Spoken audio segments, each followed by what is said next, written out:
Welcome to Burlap Teachers. Enjoy the video. Hello everyone.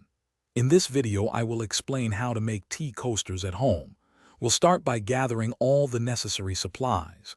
You'll need a base material such as cork sheets, fabric scraps, or even ceramic tiles. Don't forget a strong adhesive, a pair of sharp scissors, and a ruler to ensure your cuts are perfectly straight.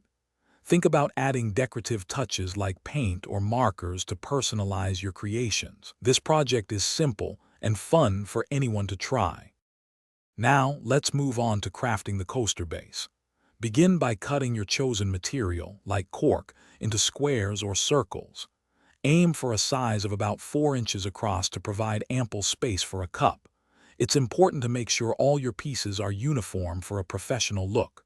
Next, apply a thin, even layer of strong adhesive to one side of each base. Then, carefully press your decorative fabric or paper onto the adhesive, smoothing out any air bubbles as you go.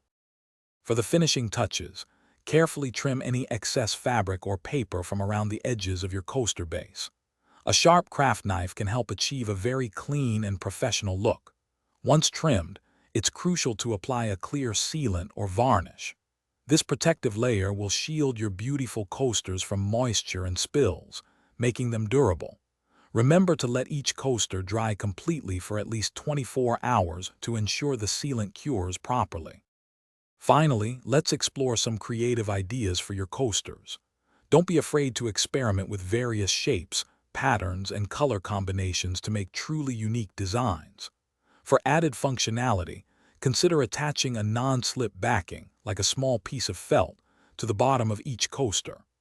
These handmade coasters are not only practical for your own home, but also make wonderful, thoughtful gifts for friends and family. Enjoy using your personalized and durable creations.